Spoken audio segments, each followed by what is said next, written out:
Good afternoon, everyone. Apologise for the slight delay in starting today. We are delighted that you've joined us for this webinar considering the impact of COVID-19 and Brexit on supply chains, and to have so many of you participating today. My name is Gwendolyn Davis and I head up our Commercial Dispute Resolution team at Walker Morris. I will chair today's webinar. Our two main presenters are James Creighton to my right and Nick Lees to my left. James leads the Commercial Contracts Group at Walker Morris and advises UK and international clients on complex commercial arrangements across customer, supplier and partner relationships. James's breadth of expertise encompasses the spectrum of contractual arrangements, with particular focus on supply agreements for both goods and services, logistics services contracts, framework agreements and joint ventures. James is currently advising clients on a range of projects, including acting for a pharma sector client on distribution arrangements for a rapid consumer test for COVID-19 antigens, and acting on a significant managed services outsource agreement for one of the UK's largest mobile telecommunications networks. Nick Lees is a partner in the Commercial Dispute Resolution team. Nick's practice covers a broad spectrum of commercial and contractual disputes, including disputes arising from defaults by counterparties and suppliers and contentious issues arising from corporate transactions. Nick's work covers litigation, arbitration and mediation. He has recently advised manufacturing clients in supply chain disputes arising out of supplier ransom situations, seeking to impose unilateral price hikes, and a number of food and drink manufacturing clients on contractual disputes for both suppliers and customers, and specialist work on a case concerning damages for infringement breaches on competition laws. In terms of the structure of today's webinar, we will talk for around 35 minutes, and then we're happy to discuss any questions you are welcome to submit. Or if you prefer to pick up with us offline, then please don't hesitate to contact us. We will make available on our website slides for today's webinar for you to review at your convenience. By way of overview of the ground that we're going to cover today, it is against the global backdrop of COVID-19 and Brexit, which to some extent has been eclipsed by the pandemic, but with the transition period ending on 31st December, Brexit remains a very significant event for businesses importing or exporting goods through the supply chain. We advise our clients on upstream work, entering into and structuring contractual relationships, and also on downstream work in assisting with using contractual mechanisms to support commercial objectives and on the management of disputes when they arise in the supply chain.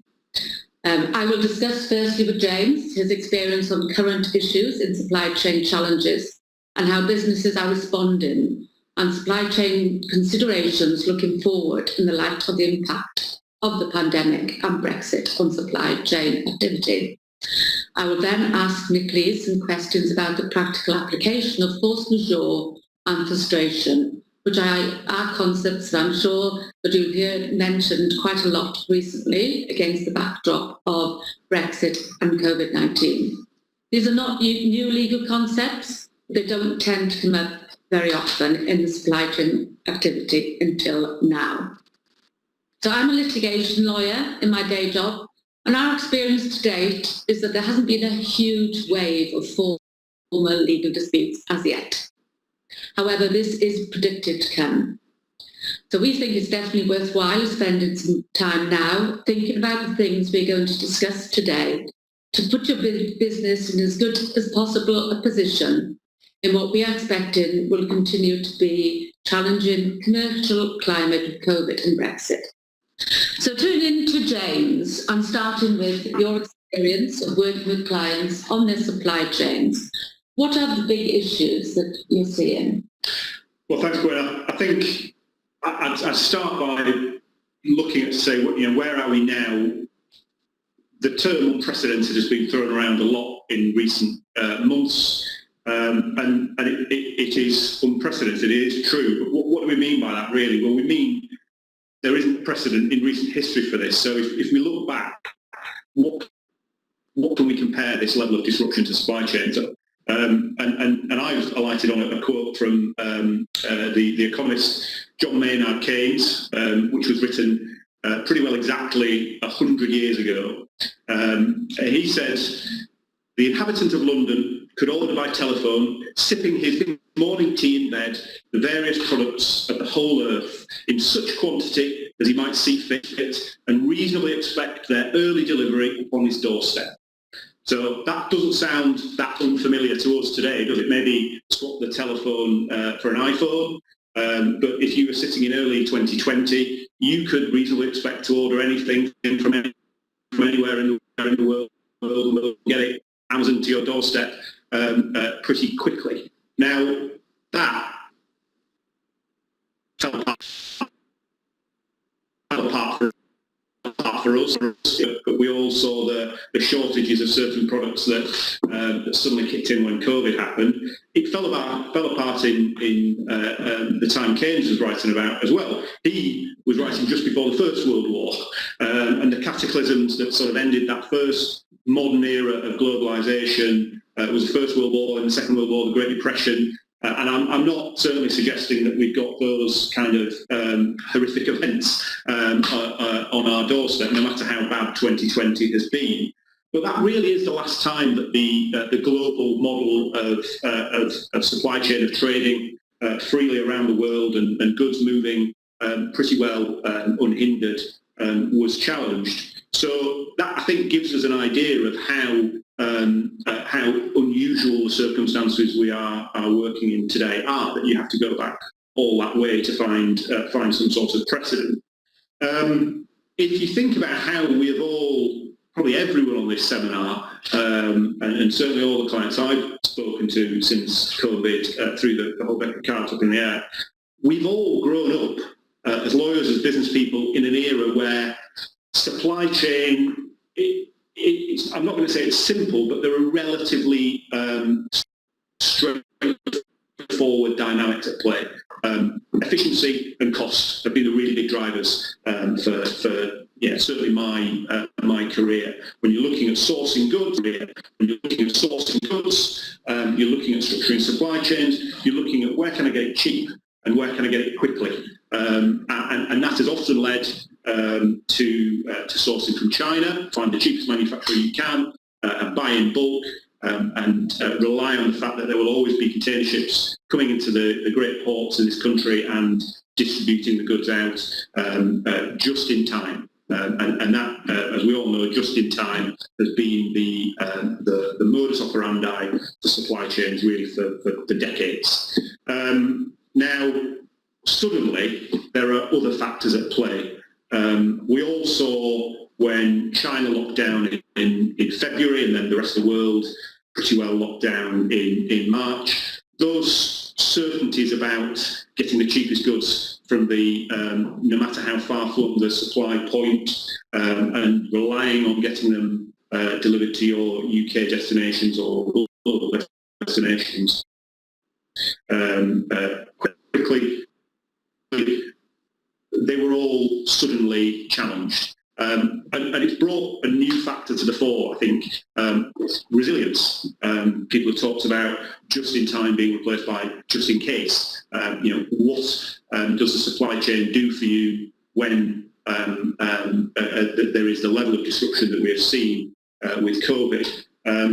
Plenty of supply chains really struggled, certainly in those early days. We saw shortages of toilet paper is the big one, but you look at PPE, various medical products suddenly became almost impossible to get hold of. Lots of people have had to go out and create new structures in their supply chains at very short notice without applying a lot of the rigour that would normally be applied to sourcing decisions, and lots of people I think have been burned. You can read a lot of commentary in newspapers about the way governments around the world, certainly in our country, are perceived to have wasted money by buying products that turned out to be actually not the ones they were looking for in the PPE arena.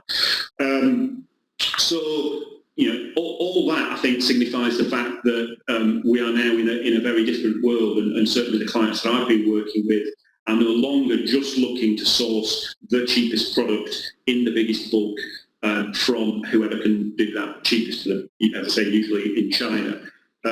So, what does that mean? It means the supply chain, I think, has suddenly become more complicated. It is no longer, I think, a case of dominance of a procurement function that are purely looking for the cheapest possible price. Where does that end up? We are probably going to be in a position where people will tolerate more complexity in their supply chain, and by more complexity, I mean ultimately more suppliers in more locations to give that resilience, so that if there is disruption, if you lose one supplier, you've got others to fall back on, and that is not something that people have been tremendously keen to prioritise historically. When you can guarantee all your volume to a supplier, typically you're going to get a better price. I think we're now in a world where actually not guaranteeing all the volume to one supplier will probably mean you don't get quite as cheap a price, but it means you have more resilience because you've got other options. More eggs, more baskets is the analogy that is being used. And I think, and I'm sure we'll probably come back to this, I don't think that COVID is a sort of completely unique factor that's driving these changes. You mentioned Brexit, Glenn, and I think that is also something that has been pushing in the same direction of making people look at their supply chains and say, can I rely on the global systemic trade structures that have been in place for decades, certainly post Second World War, of moving towards open borders and freer trade. Brexit starts to pluck at some of the threads of that. There are other factors as well. The environment. People are now probably more conscious about where their products are coming from and what the carbon footprint is. So saying you're getting everything from something that's thousands of miles away and there is a carbon cost of shipping, it is probably no longer as acceptable to consumers. Ethical concerns as well. We've seen recently with the Jiangxing issues in China, where production of a lot of goods sourced from China has historically had some elements of down the chain coming from that province, and consumers have expressed an ethical concern around that. So I think COVID is certainly the biggest factor in the current state of flux, but the direction of travel, I think, is probably already going in that direction, and COVID is the real nudge to say actually people are now looking at their supply chains in a way that they have not done in decades. And can you give me some examples of differences of approaches clients have adopted to existing suppliers? Yeah, so I think it's right to mention existing suppliers, because there are sort of two angles to this, aren't there? There's if you're planning a new supply chain, if you're planning a restructuring of your supply chain, and you are able to exit existing relationships, you can do a lot more. You've got a freer ability to perhaps you're not hindered by some exclusivity commitments that you might have in your current supply chain. But if you're looking at your existing supply chain and actually there isn't a way for you to exit it, then clients are definitely poring over supply contracts and getting into the detail of them to see how they can make the existing structures better. I'm sure Nick will talk about the various remedies that people have been looking at, force majeure and frustration, and all those things have been relevant. But there are lots of other things as well, and I think it's fair to say that some of the clauses that have come to the fore when clients have been looking at their existing supply chain structures, some of the clauses that probably have been a little bit under focused on. They've been more on paper than in practice. So often you may find a contract has provisions around credit rating, and the supplier having to maintain a certain credit rating, financial distress provisions. Certainly, COVID has placed a huge degree of financial stress on businesses around the world, and the provisions that are in some financial distress clauses may give you as a customer the ability to get better monitoring, to get better control over the supply coming from that supplier, so that you avoid that supplier suddenly going pop. Business continuity and disaster recovery, I think, is a huge area of focus in the contracts we've been looking at. And I don't want to sort of be offhand about it, but perhaps previously contracts may have had a provision in them saying the supplier will put in place his BCDR plan, and he'll do it within 6 months of the contract, and we all sign the contract and go off, and it's not top priority, and perhaps it never gets filled out. I don't think that's the attitude anymore. I think that is now something that is really fundamental to looking at your supply contracts. It is something that people are dusting off and saying, look, these are the provisions in the contract that say you need to do X, Y, and Z to prepare your business to continue supplying my business in the event of some disruption. Can you actually demonstrate that you've taken these steps, and what are you doing to prepare for COVID second wave? Anything coming out of the clear blue sky. As I said, Nick will talk, I'm sure, about force majeure. The idea of a business continuity and disaster recovery clause and the plan that sits behind it is to prevent you ever getting into the force majeure scenario by taking those precautions and doing things to avoid the disruption. Those are probably some tools that may already be in your existing contracts. You can press the levers and give yourself some confidence that actually you are going to be better prepared, or your supplier is going to be better prepared the next time some disruption crops up.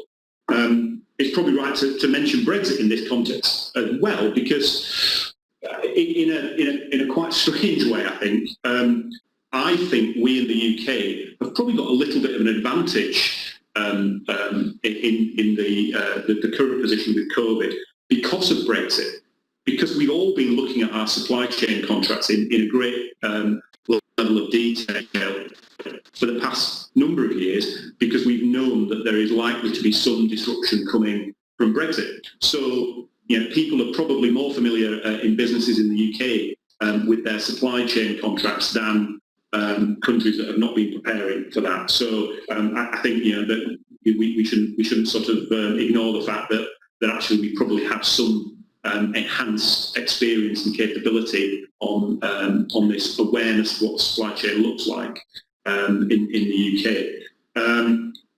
But ultimately, the reality is that just in time, the mantra that's ruled for so many years, it is a flow-based system. It is a flow-based system which is not very good at dealing with disruption.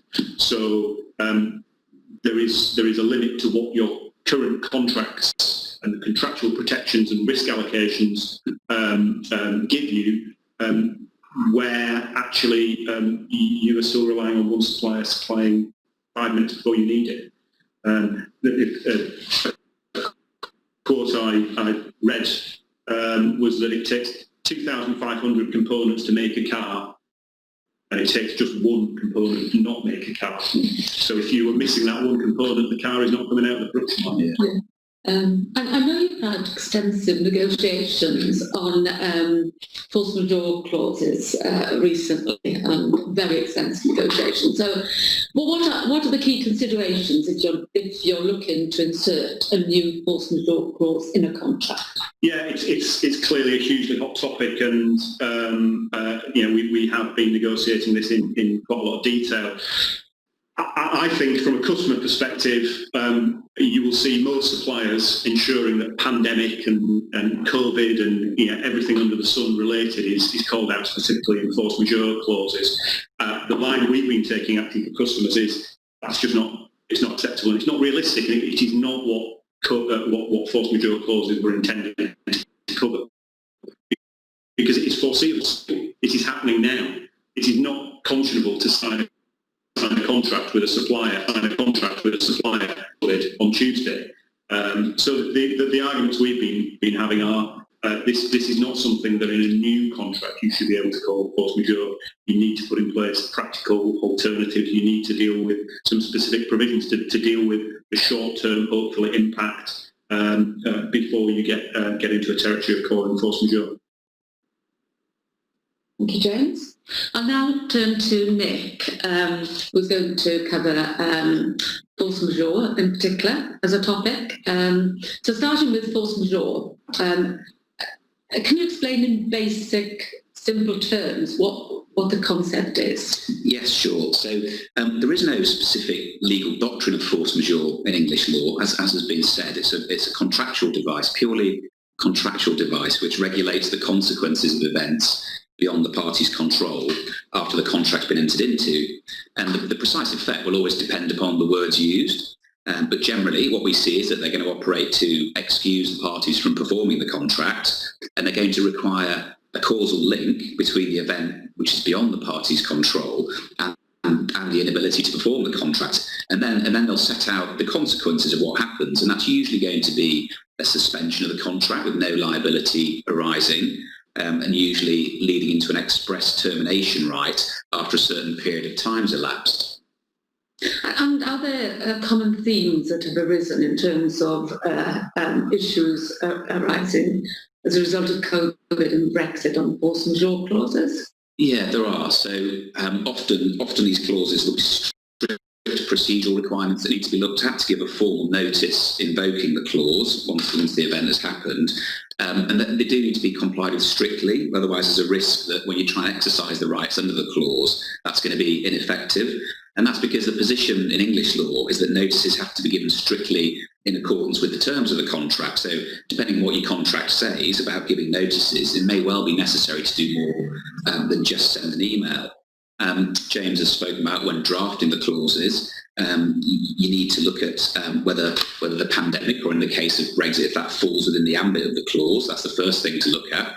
The second thing to look at is, has the party truly been prevented or hindered from performing by the pandemic or by Brexit by circumstances beyond its control? So that's a causation issue, the second thing. The third and final thing is looking at whether there were reasonable steps that could have been taken to mitigate the event or its consequences, so a mitigation issue. And briefly looking at whether the pandemic falls in the clause. As has been said, often you'll see specific words in there, pandemic, epidemic, but not always. Your clause might not bite on those words. So then you might look for things like quarantine, government action, they may appear in the clause, and that might well apply in a situation like we've had in the UK, where there has been specific lockdown legislation by way of statutory instruments. And then the words act of God are often seen in these clauses, and that's historically been thought about as things like natural disasters, floods, earthquakes. But we think it can be argued that the pandemic is a natural disaster occurring at a microscopic level rather than on a meteorological or geographical scale. So it would fall within act of God language if there's nothing else in the clause to apply. For Brexit, depending on what happens, if you were to try and operate a force majeure clause, you'd be looking for triggers such as acts of government, changes in law. But we think, there are difficulties with Brexit amounting to a force majeure event, which I can come on to talk about. I mentioned causation. This is really important. It's not enough to only get the definition of what amounts to a force majeure event in the contract. That's your first hurdle. The event has to be the sole cause of the inability to perform from which you want liability to be excused. So when we're looking at force majeure provisions, it really has to be an event that prevents performance rather than hindering it. So its cases of impossibility whether that be temporary or permanent. And the English courts are going to look really closely at that issue, and it's going to be fact-specific in each case. But just by way of example, since early February, an organisation called the China Council for the Promotion of International Trade has issued force majeure certificates to help Chinese companies support a position that the epidemic is unforeseeable and insurmountable. And it wouldn't be enough in a UK dispute for a Chinese company to simply produce one of these certificates. The court's going to want to examine forensically, whether it's right that performance of the contract was possible or not, depending on the specific facts. And for Brexit, we think the courts are going to be slow to assume that Brexit will give rise to force majeure, unless there's a really carefully drafted clause expressly covering Brexit and the economic burden of contractual performance. And it's back to this point that we've spoken about, that contracts may become more expensive and they may become more difficult, but will they become impossible? And there's also a timing issue to think about with Brexit. The referendum took place some time ago now, on the 23rd of June 2016, and a force majeure event has to be beyond the reasonable control of either party. So, should contracts entered into before the 23rd of June 2016 be treated differently to those entered into after that date? And possibly they should be, because arguably after the 23rd of June 2016 it was known that Brexit would be occurring, although not necessarily the detail of what it would look like. So if a contracting party is looking to rely on Brexit, it would need to show Brexit was the sole cause preventing performance of the contract, and there'd also be an examination of what reasonable steps have been taken to mitigate its effects. So a close examination of what Brexit planning is being carried out in the period leading up to the exit. So we think the courts are going to be slow to be persuaded that Brexit's a force majeure event, and I think force majeure we're going to see utilised more as a legal tool in COVID-related supply chain disputes. And the mention of a second wave is a hot topic at the moment. What might parties do to protect against the legal risks involved in a second wave? Yeah, there's been a lot of discussion about second wave, particularly this week, and that's relevant in the mitigation context that we've spoken about with force majeure. So, as we've discussed, the failure to perform, it must be caused by the force majeure event, and to get the benefit of the relief, the contractual relief, parties will need to show that they couldn't reasonably have protected against the impact of the second wave. If we go back into some sort of lockdown that will impact on supply chain activity. And lawyers have been advising as a legal precaution on documenting, recording what steps have been taken to try and avoid or manage further impact on the ability to perform contracts in light of what's been learned from the first wave. And depending on the nature of the business and the products, the answer might be nothing, or it might be that there's been valuable learning during the first wave of lockdown, and businesses have learned how to function and implemented steps and procedures that enable them to carry on with supplying goods and services.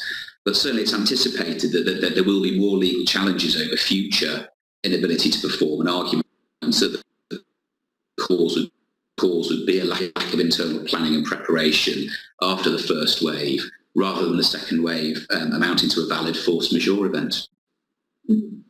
But not all contracts will contain a force majeure clause. So what's your view as to whether the parties could rely on the concept of frustration in the light of a COVID or Brexit event?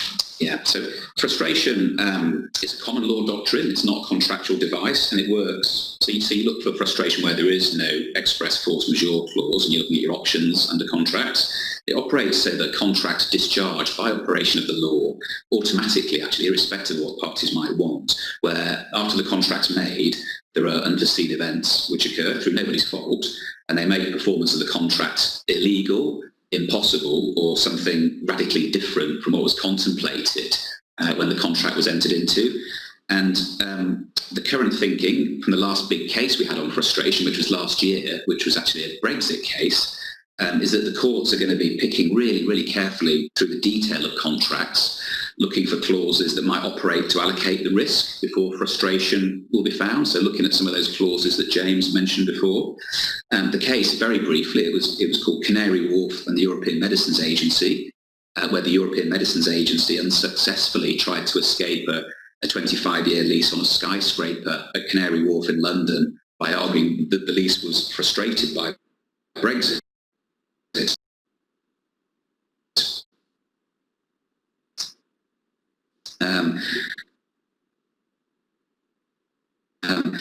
And that's because the EMA located in an EU member state.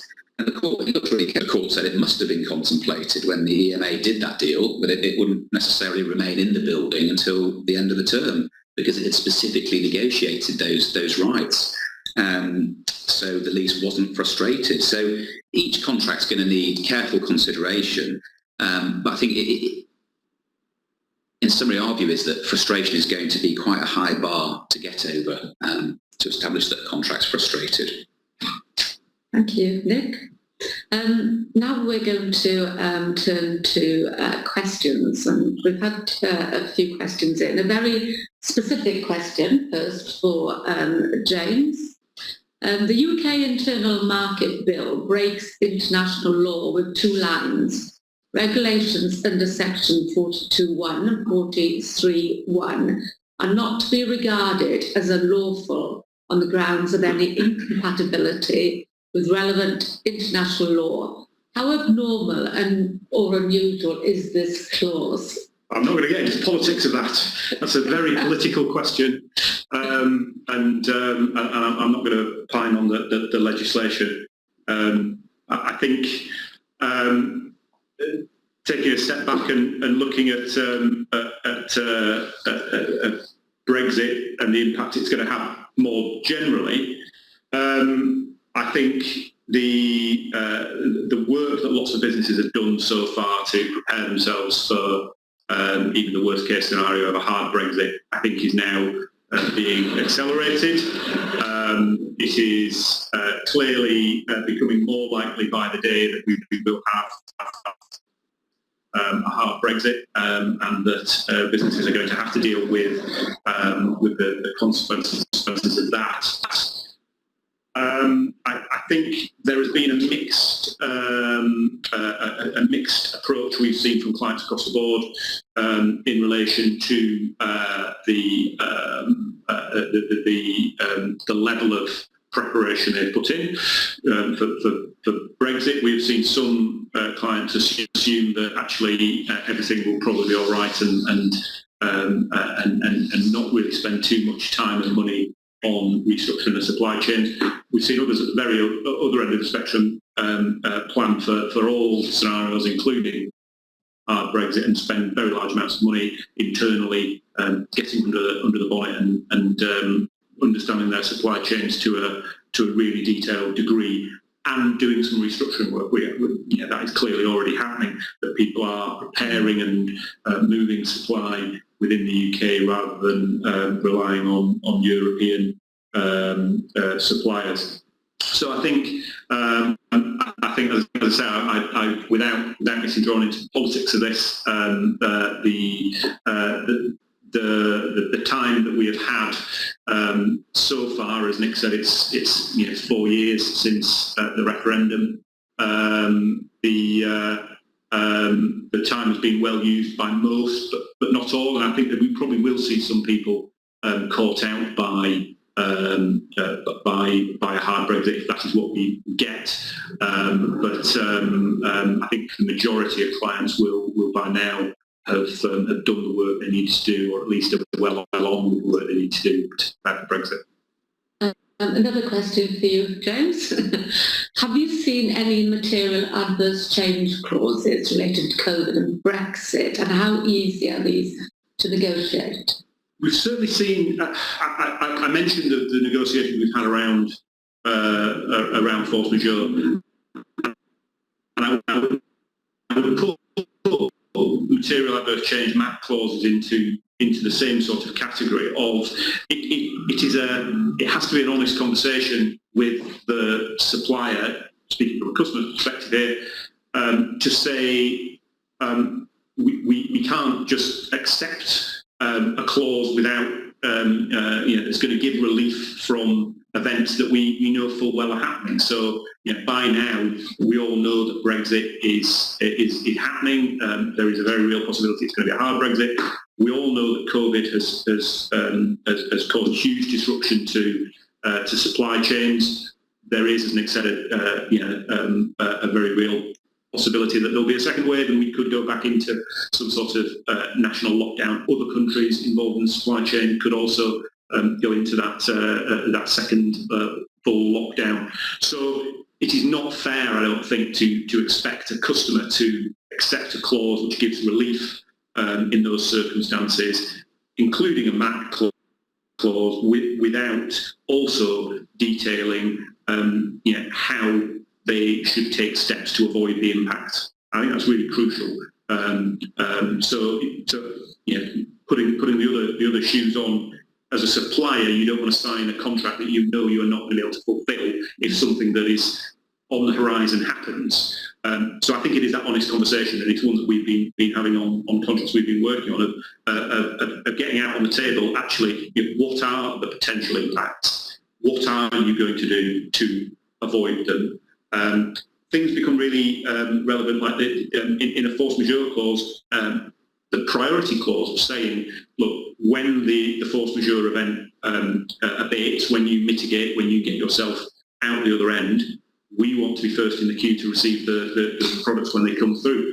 That is not an unreasonable ask in a commercial negotiation. Obviously, if everyone asks it, it becomes hard for the supplier to agree it. But if you can get that, it at least gives you some comfort that actually when the supplier overcomes the force majeure event, you're going to be at the head of the queue and you're going to be not waiting for your competitors to get their supply before you take yours. That's a very good point you raised there, James.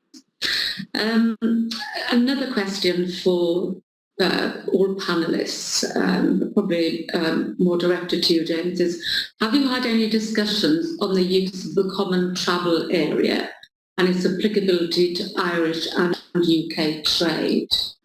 So I can't think of a specific discussion that we've had with a client on that. I mean, I know that the common travel area is something that is obviously predates the EU, it predates Brexit, and the expectation, I think, is that will continue to apply post-Brexit.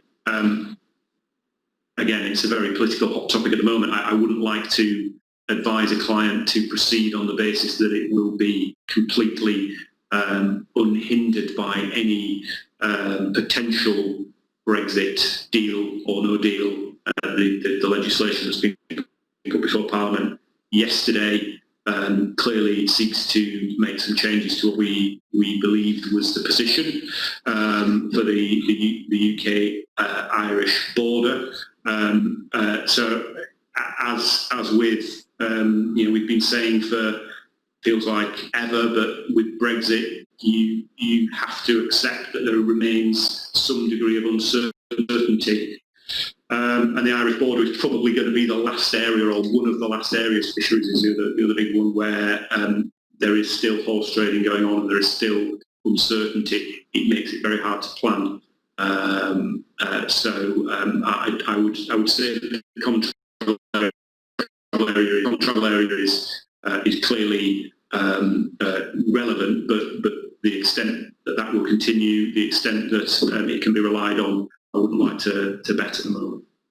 And one last question, probably for you, Nick. I know we haven't got much time, but have you seen the use of the concept of waiver in terms of informal agreements entered into arising from COVID-19 and Brexit? So we haven't seen any waiver cases yet in the context of COVID or Brexit, and it'll be interesting to see if there are cases, how the court's going to exercise its discretion.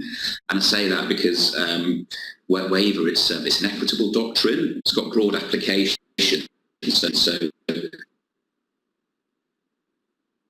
it's a high level. It kind of it requires consideration of what's fair, and that can be challenging for lawyers to predict, because what's fair in the eyes of one person isn't necessarily fair in the eyes of another person. So the court has quite a wide discretion with waiver.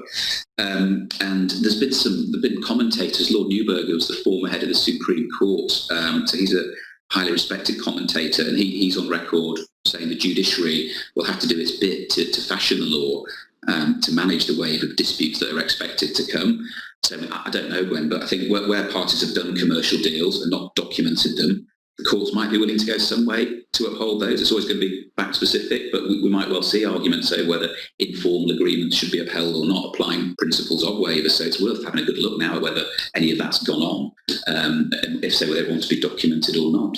Thank you, Nick, and thank you, James. We have had a few requests for information, which and we will follow up following this webinar with responses to.